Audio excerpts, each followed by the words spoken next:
建立投资常识，跟踪波段趋势。大家好，这里是老温聊投资。今天是2023年3月2日。今天换个话筒试试效果，不好了再换回去啊。有几天没更新了，实在是市场在没有主题的情况下，波动又特别大，要梳理起来需要费点时间。还有其他一些主题也在准备，比如说中概股、日元的汇率、比特币，怎么样管理仓位，还有在市场走势跟自己预期相反的情况下，怎么样处理一个正在浮亏的仓位。但是这些主题我们今天都来不及说，今天还是必须来说这个利率的走向，因为债券呢已经跌到我们原来预计的短期的底部了。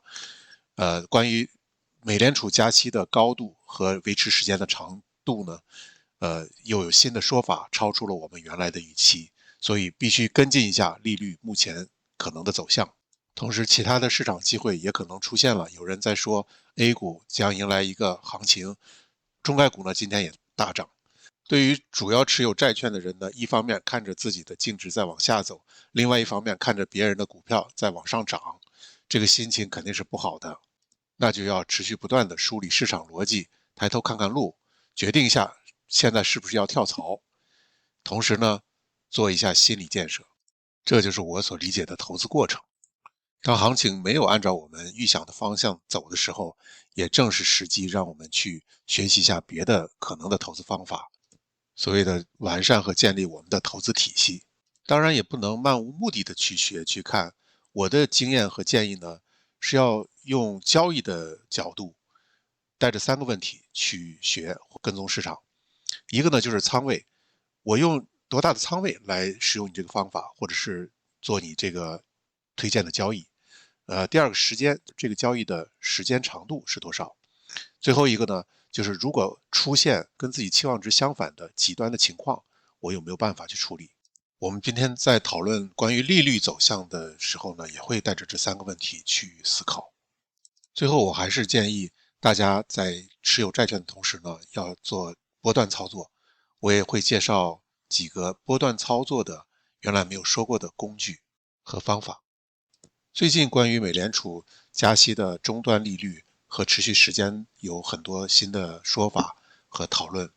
包括美联储经济学家也出了报告，还有其他的相关节目，我们就不一列举了。我觉得台湾的著名宏观经济学家吴家龙老师的这个说法呢，应该是一个典型，大家可以找相关的这个视频去看。吴家龙老师的节目我是每期必看的，能找到我就会看。可能是因为他说的比较详细，也比较容易懂。我相信有些朋友也看了他最近的节目，会对手上持有债券感到非常的忐忑不安。特别是他特意强调，如果最近买债券的话，可能会赚了殖利率，抵不上差价损失。那我们如何处理我们手上的仓位呢？以及下一步如何交易？我们的投资体系里面要不要把著名经济学家和分析师的观点加入进来？怎么样加入进来呢？这些问题我们只能通过刚才我们说的那个交易的角度，带着3个问题去分析一下。吴家龙老师主要是从实际利率角度来分析美联储这次抗击通胀的难度。实际利率就是名义利率减去通货膨胀率，他把目前的实际利率的负值的程度呢，跟80年代做了个比较，认为目前抗通胀的难度跟80年代是有的一比，这就要求本次加息的幅度会相对比较高。而且80年代抗通胀的特点呢，曾经出现过反复的这种情况，也就是当美联储看到通胀下降的时候呢，会停止加息，而之后通胀率又上来了，迫使美联储又重新加息。为了避免这个教训，所以吴家龙老师认为本次美联储会一次把利息加到6.5%左右，然后维持超过1年的时间。从交易角度来看，这个说法确实非常惊人的啊，我们管它叫再通膨惊吓。什么叫再通膨惊吓呢？再通膨的意思就是说，美联储没有说话，市场的利率也没有大的变化，而其他的数据也没有说，跟之前有什么巨大的不同。但是呢，市场的期望值呢，却从一个极端到另一个极端，很多的说法也是非常有道理的。我们来看看，如果利率真的加到6.5%，会是什么情况呢？这个黄色线是10年期的国债的收益率，蓝色线是美联储的基准利率。那么我们看到前次加息的时候呢，长期国债就10年期国债的收益率最终是要跟这个联邦基准利率持平之后才会下降的甚至有的时候呢，长期国债是远远超于短期债券的收益率的。那是不是意味着本次加息到 6.5 的时候呢，长期债券至少是10年期债券的收益率也至少要达到 6.5 之后才会发生向下的变化。我们知道现在10年期国债的收益率是在 4.1 左右，如果要达到 6.5 的话，也就是说债券的价格要再下跌 50% 左右。那么对 TLT 这种20年期债券来说，应该也是类似的情况。面对这么吓人的判断，我们究竟该怎么办呢？现在是不是要跳车呢？离开 TLT，等它下跌30、40以上的时候再买回来，或者是找其他的比如说中概股的上涨的机会，可以说有非常多的可能。不过我呢，只能提供以下的建议。首先，我们还是那个原则，对于未来的定性的判断，不要作为我们交易的一个重要的依据。我们还是应该把眼光放在我们自己的策略上面。当然，对于利率的中值是 6.5 以及持续时间超过12个月，这不是定性的，已经有很多定量的因素在里面。但我觉得经济学家对未来的预估还是一个方向性的判断6.5、12个月这些数字也只是一个区间而已。经济学家并不想用这些数字为每一个交易做具体的指导。第二，这些对未来的预判呢，可能引起其他交易品种甚至整个市场结构的变化。经济学家是不考虑这些因素的，而这些因素对于交易影响非常大。那我们就从更多的维度来看待这个新的说法。我们先看今天的交易情况，美债价格下跌了超过 1%， 大宗商品呢，包括黄金呢，也是上涨的，石油上涨的比较多，股票也在上涨。可以说这次再通膨的倾向呢，确实把债券吓软了，但股票没事儿，出现了此涨彼跌，甚至大涨大跌的情况。特别是中概股，金龙指数上涨了 2.6% 多，也有人非常看多 A 股，说 A 股的行情到了。可以说现在市场逻辑是非常混乱的，这也是我为什么上传视频比较慢的原因。这些混乱体现在非常多的方面。第一个就是美联储加息导致债券下跌，但是呢，股票应该没事儿，大跌的股票第二天会涨回来，也就是所谓股票是长期现金流折现，通过收益率折现的方式，这种计算方法是无效的。第二，市场确实是有点担心衰退，比如说黄金也在涨，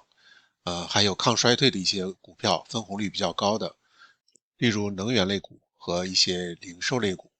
当然，这些分红率已经远低于国债的收益率。虽然能源股的上涨是因为石油在上涨，但是我们也要看到，今天美元是大幅上涨的，这就打破了美元上涨，石油一般是下跌的这样的规律。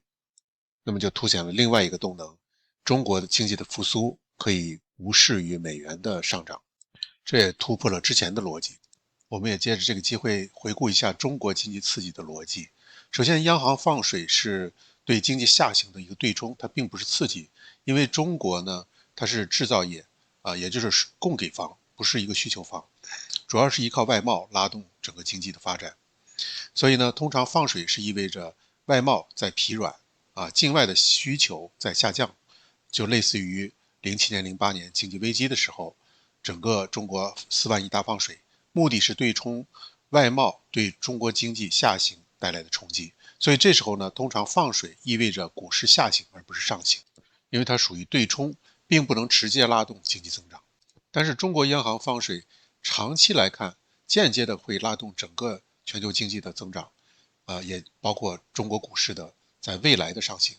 这是什么原因呢？主要是因为放水呢，主要是通过拉动基建，特别是房地产，来带动整个中国对原物料大宗商品的需求。那么国外作为大宗商品的主要的出口地，中国实际上是带动了全球相关第一产业，包括铁矿石，包括农产品等等，他们的生产，从而间接的把经济增长效应呢再扩散到其他产业里面。所以中国央行放水通常对中国来说是带动房市发展，而不是股市。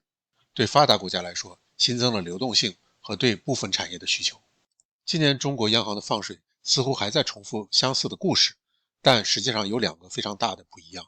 第一个是基建，其中最主要的部分房地产呢，主要是保交楼。我们知道保交楼是为了处理已有的订单，虽然可能在某一个集中的时间内会突然的释放产能，但从长期来看，中国房地产持续拉动中国经济的作用可以说已经结束了。当然，对于这一点，股市还有不切实际的一些期望，这是我们应该注意观察的一点。第二个不同就是过去央行放水呢，需要外汇作为一个基础。为什么呢？刚才我们说过，中国央行放水主要是通过拉动基建来刺激对国际上第一产业原物料的需求。那么购买国际的原物料需要外汇储备，所以央行放水要达到它的效果，就必须有外汇储备作为保证。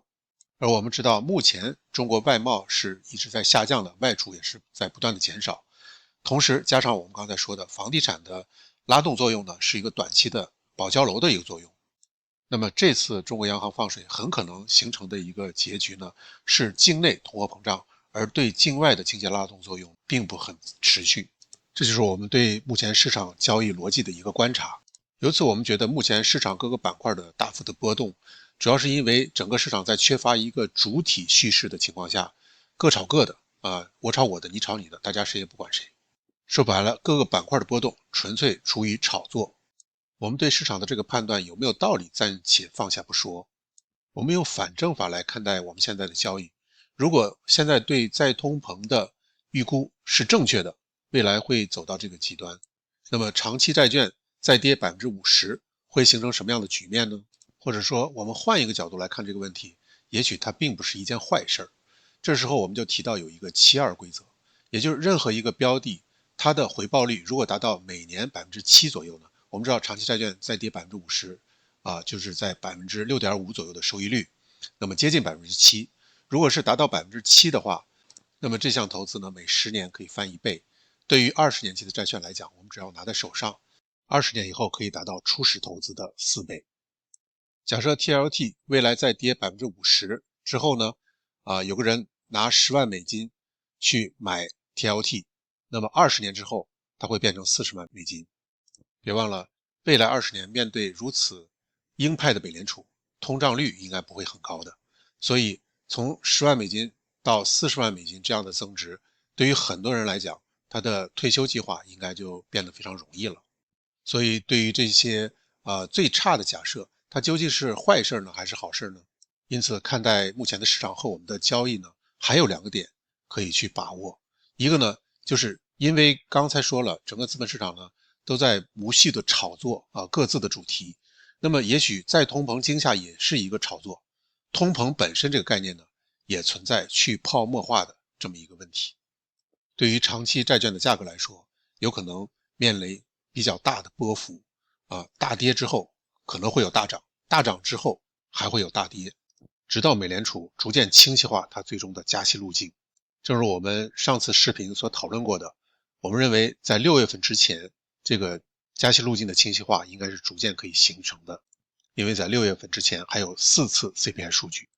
这就是我们所说的加息接近尾部。我们所说的加息处于尾部，并不是指加息的最终目标，或者停止加息的时间，或者指开始降息的时间，而是指开始明确加息路径的时间。我们还是认为，只要明确加息路径，无论是美元也好，无论是债券也好，还是股市也好，都会有一个比较大的行情。这是从交易角度来出发看这个问题，跟经济学家的着眼点不太一样。看待再通膨的另外一个点，就是未来的美联储政策和整个通膨的环境可能会造成整个资本市场结构的一个大的变化。也就是说，如果再通膨惊吓真的实现了，那么股票市场也不可能维持现在的无论如何都要上涨这样的一个局面。为了理解这个问题，我们还是需要遵循这个实际利率的线索去回顾一下历史。这3条线大家可能看不清我就大概说一下。中间黑色线呢是名义利率，红色线是通货膨胀率，然后蓝色线呢就是名义利率减去通胀率的实际利率。我们看到在50年代之前，黑色线也就是名义利率是基本上不怎么变的维持在中间的一个位置，而通货膨胀率和实际利率呢大起大落，它们俩是负相关的。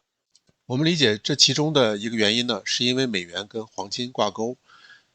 而且美国政府呢对于通货膨胀的干预并不是太多，而这段时间呢，经济以实体经济为主，通胀呢可以自生自灭。而70年代之后，美元与黄金脱钩，那么为了维持美元的权威性，就要防止美元贬值，那就要抗击美元的通胀，所以抗通胀成了美国政府重要的一项职能之一。美联储专门来执行这个职能，于是就有了通过加息压低通胀率。那么通胀率下来之后，为了维持经济的发展，再降息，与此同时，美元升高再回落，这样的一个循环和做法。而支撑美元继续作为国际货币的原因，除了美元抗通胀有比较稳定的币值，以及庞大的具有进口购买力的美国经济以外，还有一个非常重要的原因，就是它的非常完善的资本市场。全球各地的投资机构或者是个人在拿到美元之后，都可以通过购买美国债券或者购买美国的股票，把美元重新投入到经济活动中来。而美国带动的全球资本市场的快速发展，又反过来作用于全球的经济，使全球经济资本化。就包括大宗商品的价格，举例来说，石油的价格有多少比例受到极其的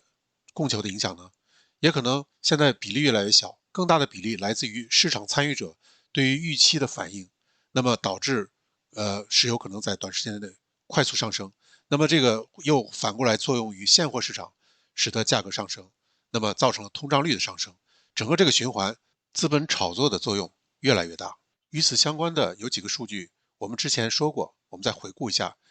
第一个就是2002年之后，美国期货交易量爆发式的增长，它很可能跟很多大宗商品价格的上升有直接的关系。我们看标普高盛大宗商品指数，在2002年之后有一轮非常快速的上涨。这是铜的期货价格走势，这个地方是2002年。这是美国谷物期货价格走势，这个地方是2002年。之后都是比之前呢上升了一个台阶。这是黄金的期货价格，这个地方是2002年。基于这样的大的市场逻辑，也就是整个全球经济的资本化以及中国经济刺激的实质，使得本次加息如果实现所谓再通膨的惊吓的话，把利息升到 6.5% 以上，并不是简单的重复80年代把实质利率转正就可以了。那么股票只要不衰退就继续涨，那么中国的股票只要中国刺激就继续涨，肯定没有这么简单直白的，而是会引起整个资本市场结构的变化。具体来说，我们首先看联邦基准利率和通货膨胀率。自从2000年以后，通货膨胀率是长期高于联邦基准利率的。其实也就是说，美国的实际利率是长期处于负值的，并不是现在才有的现象，而在2000年之前就很少出现。这是因为美联储的政策目标是让通胀率维持在 2% 左右就可以了，并没有说一定要让实际利率是正的。而降低联邦基准利率，维持实际利率为负值，是因为为了维护资本市场，因为资本市场对于美国经济以至全球经济越来越重要。通过这个分析，我们就知道，本次美联储加息目标是通过正的实际利率来压低通胀，并不是未来呢维持实际利率永远处于正的位置上。这是完全两个不同的相反的概念，我们一定要弄清楚。这两个概念对于加息的程度以及未来债券走势影响是完全不一样的。当然，已经有人说了，新时代来临了 ，New Frame。我们没有能力去争辩或者讨论 New Frame 会不会实现，未来会不会持续的处于一个实际利率为正的状态。我们只是说，如果那样的状态实现的话，过去20多年来，在美元负利率状态下形成的资本市场环境会发生巨大的变化，而美国的资本市场的改变会影响全球的经济。在这种动荡的情况下，风险的提升反过来又会推高美元长期债券的价格。所以说了这么多，我们仍然认为加息的最终终端利率并不是一个简单的数学计算公式而已。量变引起质变，它会影响相关不同资产类别的价格的变化，甚至是结构性的变化。而美国长期债券在目前的情况下作为各大类资产中一个核心的资产，仍然具有进可攻退可守的这样的特点，它应该仍然作为我们投资组合里面重要的一个部分。而由于各类资产炒作的增加，价格波动幅度越来越大，风险越来越高，那么国债作为风险相对可控的一块资产，应该在我们的投资组合里面仍然占据较大的比重。同时因为炒作的增加，这只是我的一个感觉啊，并不知道具体原因是什么，但是炒作的幅度在增加的情况下，我们对于国债的持有也要做好波段的操作。在介绍债券波段操作的方法和工具之前，我们关于通货膨胀还有一点需要补充，就是本次通货膨胀呢，是之前唯一的一次在联邦基准利率还没有追上通货膨胀率的时候呢，通货膨胀率就已经从高点回落了，在之前是没有发生过的。另外还有一点就是通货膨胀率在达到历史相对高位的时候呢，通常是快速回落的。通常如果出现在高位粘滞横盘的状态时候呢，是在 3% 到 4% 附近。这个可以理解，很高的通货膨胀率就相当于啤酒杯中的泡沫超出啤酒的边缘了。那么最难消除的泡沫是在比较低的位置上。所以说不排除一种可能，就是随着加息的进展，资本市场可能出现结构性的动荡，或者呢，由于通货膨胀率本身也是资本市场炒作共振的一个结果，所以它可能未来也会出现大起大落的情况。这样说并不单单是为了自我安慰，而是让我们时刻要牢记，不要因为某一个定性的远期的一个判断而放弃我们的投资组合。我们仍然认为波动是未来一段时间市场的主题和主旋律。让我们牢牢记住这张图，任何市场都是波动的，未来的市场可能这个波动会更大。如果我们无法成为这样的高手，在这儿买，在这儿卖，而是通过分析寻找到一个确定性的趋势，那么在随便一个点去买入，在整个波动过程中，我们必然是要经历一段时间的浮亏的。在这个波动过程中，如何通过波段操作降低成本，提高短期收益，是我们工作的核心。在波动过程中呢，我们通过摸索寻找它最终的终极的价位，来实现我们最好的最佳的仓位。因为很少有人能够长期持续的摸到顶或者是抄到底，即使对于国债这样的相对比较稳定的交易品种来说，它有相当大的炒作空间或者是随机波动的空间的。很多人造成亏损是因为经常试图进行牛熊转换，而不能坚持同一个投资策略。正如刚才说的，很少有人能够每一次都摸到顶或抄到底，那么每一次的持仓必然会有浮亏。如果仅仅是因为浮亏而进行所谓的牛熊转换的话，那有可能两头都不讨好。所以我们更多的应该频繁的来检测我们的投资组合是否仍然具有它的逻辑。如果逻辑依然存在的话，那我们就通过仓位的增加或者是缩小来进行波段性的操作。我们下一步呢，就介绍一下除了仓位的增减以外，还有其他的波段操作的手法。然后我们进入下一个主题。刚才说了，我们争取呢，在波动的市场中做赌场而不做赌客。赌客呢，就是短期的牛熊转换，那么只适合用零钱去玩。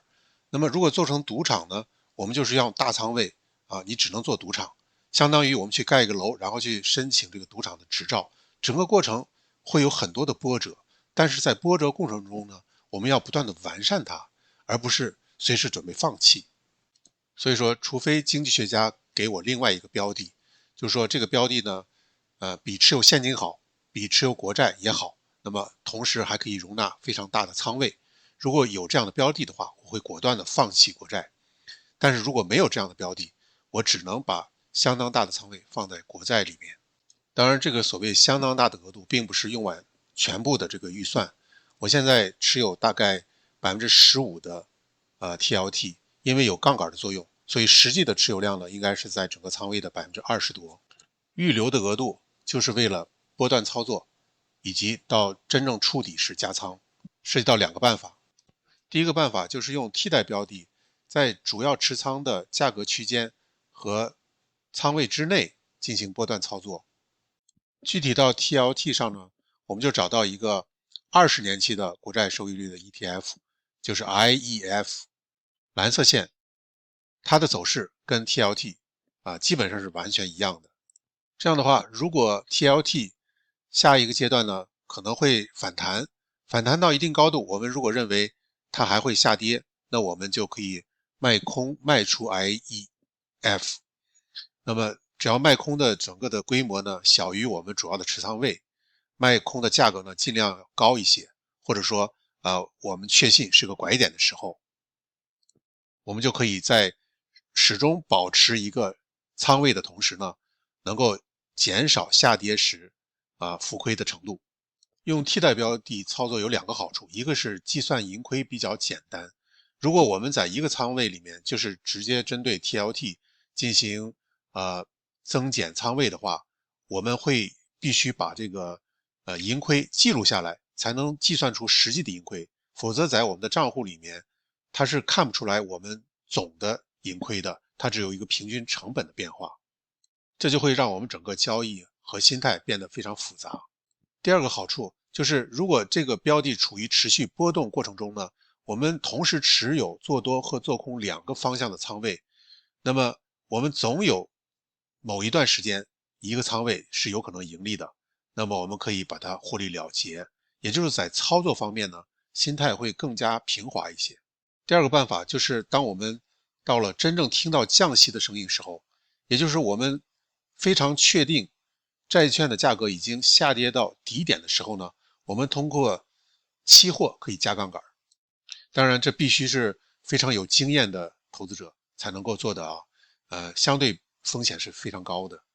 但是针对有经验的投资人，特别是我们已经确定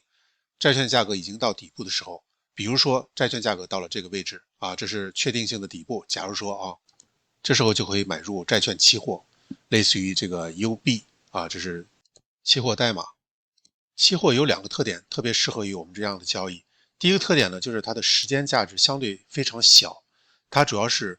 价格的变化来影响它的杠杆。那么我们只要确保我们的价格已经到了底部，那么长期持有这个期货对我们来说我们可以等待。第2个特点是它的杠杆相对比较高，债券期货的杠杆大概是在10倍以上，比如说我们用几千美元可以相当于买了10万多美元的债券，具体的比例大家还需要自己去查一下。这样的话我们可以在确保一定的确定性的前提下，极大的提高我们未来债券的收益率。当然再强调一次，操作期货是一定要止损的，